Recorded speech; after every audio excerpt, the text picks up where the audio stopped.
Hello world, how y'all doing? It's your boy Boss Rider checking in again for Navigate Logistics, and this will be part 3, carriers versus brokers. Got to keep y'all updated. This is turning out to be a very important series to the channel, and I'd like to thank y'all for coming, tuning in. Can I please get that like? You can join the tribe and subscribe, and you can share if you really care. Now, this is the second weekend, y'all, that I've been having problems with these brokers just doing their due diligence, and I feel doing what they're supposed to do to make things run smoothly. It's September 24th. Last weekend, when we did Carriers vs. Brokers Part 2, I was letting it be known that I got held up in a layover. I had to come out the pocket and pay my lumper fee, which the broker said they was going to pay. I contacted after hours and nobody picked up the phone, so I had to come out the pocket. That was last week. I went a whole week and still haven't got reimbursed from my lumper fee. Still haven't got any detention pay or layover pay. That was with the same company that inspired me to do the first Carriers and Brokers. I ain't gonna say no name on these brokers, this brokerage company, because I'll probably still have to do business with them to a certain extent. So they inspired me on the first two videos, and that's still ongoing. Like I said, this whole week I haven't received a lumper fee reimbursement, detention pay, or layover pay. The first time I went ahead and took the L with them not paying me my detention. I went ahead and took it. It was a tough pill to swallow, but I realized the tricks that they try to play, and I said I wasn't gonna fall for that again, because they try to blame it on the app in situations like that. And I said, okay, cool, I'll take that. It's all good. The second time, I knew they weren't gonna be able to do that because I did everything I was supposed to do on top of things. So they owe me detention and layover pay and lumper pay. Okay, so here we is. We worked through the whole week. I booked up loads Saturday and Sunday. I got to the house Friday early afternoon and spent some time with the family and pulled out Saturday morning. Now, I was supposed to pick up in Augusta, Georgia at 10 o'clock in the morning. I got there at 10 o'clock. I pick up at this place a lot on the weekends. They'll let you it's a live load, so they'll let you bag the trailer into the dock, and they'll tell you can either stay on the premises or leave, and they'll call you when the load is ready. They normally take anywhere between 2, sometimes 3 hours. These loads, same day delivery, live loads, live unload. I normally go to the house. I stay like 15 minutes away, so I normally go to the house and try to get some more home time with the loved ones. So that's what I did. They called me like at 1:30. I got there at 10. They called me like at 1:30, so that's like 3.5 hours. Okay, cool. I get over there to the facility like 1:45, get the paperwork signed, get hooked up to the trailer. It's about 2 o'clock at this point, so I'm already knowing it's going to Dunn, North Carolina, which is 4 hours away. If I wasn't rolling at 4 o'clock, my appointment was for 5 o'clock, 1700. If I wasn't rolling at 1 o'clock, I wouldn't have got there at 5 o'clock on the appointment time. So I already know I was going to not make the appointment time. Normally, I go to Salisbury, North Carolina. I go to Ellery, South Carolina. And those are the same type of distribution centers. And they receive up until like 10 p.m., if not 24 hours. So I really hadn't had no time, but it's been a while since I've been in Dunn, North Carolina. So something told me just call the broker and give them an update. Doing my due diligence and being a professional as a carrier. The carrier. I got there at the appointment on time. When they called me that the load was ready, I got back to the facility. Got hooked up, got this paperwork signed. did everything I was supposed to do. Yeah, it took 15 minutes for me to get back up there, but 15 minutes is nothing. That's how much you take to do a pre-trip.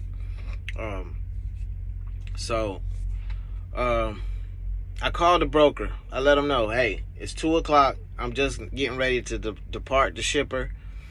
I'm not going to be able to make that 5 o'clock appointment because it's 4 hours to get there. Right now, I'm tracking to be 6 o'clock. Let's just say 6:30, just in case I have to make a stop.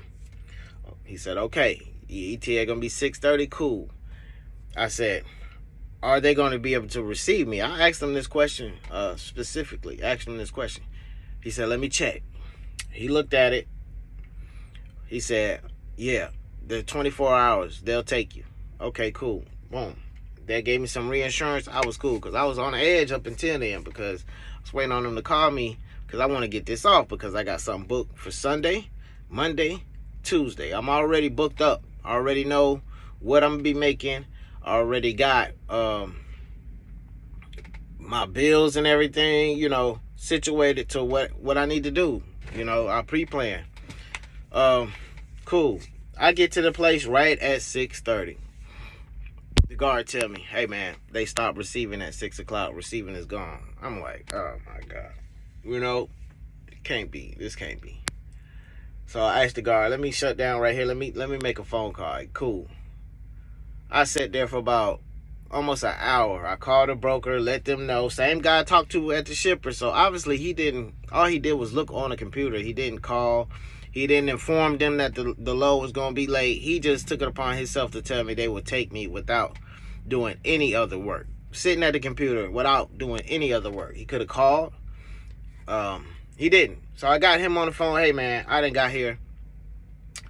This guard telling me they live at 6 o'clock. What we gonna do, man? I got loads for tomorrow, this, and that. All right, let me call them. Let me reach out to them.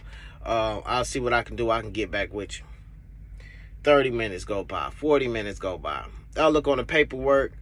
I find a number to the receiver. I call them myself. They say, yeah, we leave at 6 o'clock. What you're going to have to do is you're going to have to set up appointments at such-and-such.com. I said, okay, so it's a possibility for me to be able to reschedule an appointment and get this off tomorrow because I got more loads. She even told me it's not likely. That was disappointing to hear, because, like I said, I got stuff booked up. So I called him back. He picked up the phone. Hey, what's up, man? Yeah, this is this thing. He acted like he didn't even remember who I was or whatever. You know what I'm saying? He just sent the email out and never did do anything else again. Didn't call or nothing. So I ended up giving him the number that I called, an extension, and let him know what they told me. And left. I sat there another 15 minutes. So then here I am, almost there an hour. The guard just kicking back. He ain't bothered me. That was a surprise. So I was like, man, let me just go to this truck stop before I mess around and can't even find a place to park. So I told the guard, can I swing around, get up out of there? Yeah, swing around, get up out of there. I called the broker again on my way out. I get another person. Hey, just came to update you because I'm leaving. The guard ain't gonna let me stay there all night. Have you heard anything on rescheduling an appointment because I need to get this load off? Mind you, when I talked to the broker the other time, he's like, yeah, we would just have to get you on the detention. Not only detention ain't nothing but $250. And I'm like, look, I don't care about detention. I want to get this load off. It's only paying me a certain amount of money. And I got other things booked up after this that I need to stay on schedule for. Okay, yeah, man. Well, let me do what I got to do. I'll call you back. He never called back. I end up calling him back one time. Then I called the brokers again the third time. And I let them know I was leaving. Had he heard any updates? They hadn't heard anything. They hadn't heard anything. I gave him the email.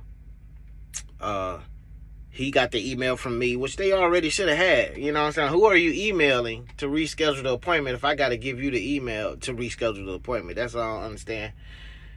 Anyway, he said he was going to shoot them an email, and as soon as he hears something, he's going to call me or give me a text.